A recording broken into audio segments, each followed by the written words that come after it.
we are going to take a look at the superficial muscles of the neck and trunk as much as we can on the skeleton.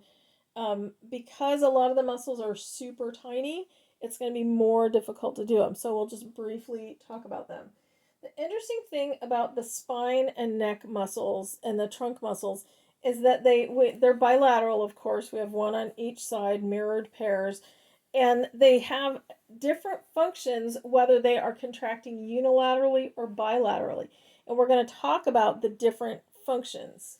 So the first muscle that we're going to talk about is the sternocleidomastoid. Its name tells you where it goes from. It goes from the sternum and the clavicle to the mastoid. Okay, so there's a sternal head and a clavicular head. So basically the muscle goes from here to here. Okay, just looking at that, looking at the unilateral motions, if we rotate the head to the opposite side, the muscle shortens. If we rotate the head to the same side, the muscle lengthens. So we know that concentrically, it does contralateral rotation of the head and neck. If we had it bilaterally contracting, it would be flexion of the head and neck. So hopefully that makes sense. The scalenes are deep to the sternocleidomastoid. There's actually anterior, middle, and posterior scalenes. So the origin is the transverse processes of cervical vertebrae, so several of them. And the insertions are on the first and second rib. So the anterior and middle scalene attach the first rib, and the posterior scalene attaches to the second rib. So we're going from the transverse process of the cervical vertebra to the first and second rib. So you can see that unilaterally, if I rotate to the contralateral side, the muscle, it's really hard to see on this skeleton. Bilaterally, it does flexion of the neck, just like the sternocleidomastoid. Unilaterally, because it has a pretty midline line of pull, it does lateral flexion of the neck. When you rotate, it really doesn't lengthen or shorten the muscle because it has that midline line of pull, if that makes sense. So the scalenes, one of their major jobs is an accessory muscle for breathing. Because they can lift the ribs, any muscle that can lift the ribs can be an accessory muscle for breathing.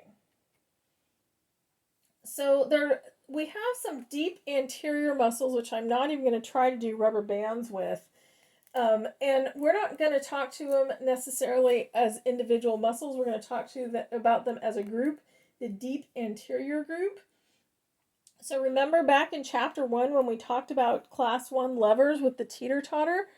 The class 1 lever in the head is the atlanto-occipital joint. And so the deep cervical, the deep anterior cervical muscles and the suboccipital muscles are the force and the resistance on either side of the axis. So those muscles are working on that teeter-totter to keep the head level. So that's our class 1 lever in the body, and the deep anterior muscles are part of that class 1 level. The suboccipital muscles on the posterior side are the other half of the class 1 lever. So and we're not going to talk about individual suboccipital muscles either, just them as a group and functionally how they work. So the posterior cranial cervical muscles include the splenius capitis and the splenius cervicis.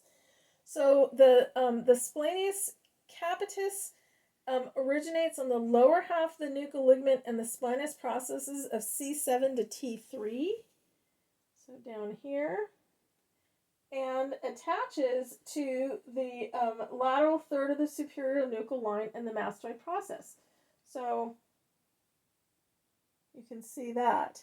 So you can see that bilaterally it's going to perform head and neck extension, head and neck, because it attaches to the head and crosses the neck. And unilaterally, it is going to bend the head and neck to the same side. Okay, the splenius cervicis attaches in a similar way, just a little bit lower, to the spinous processes of T3 through T6. And it goes to the transverse processes of C1 to C3. So it has that similar line of pull. So bilaterally it does cervical extension, not cranial extension, because it doesn't attach to the cranium. And unilaterally it does cervical side bending to the same side. So the splenius cervicis and the splenius capitis have a similar line of pull, the main difference being that the capitis has some pull on the head and the cervicis does not. So the two sides of the muscle, they sort of go up like a poplar tree. This is the description in the book, I think. So the branches go up that way.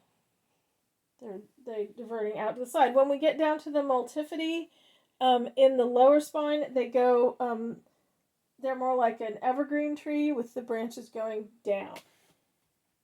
Okay, we'll talk more about that.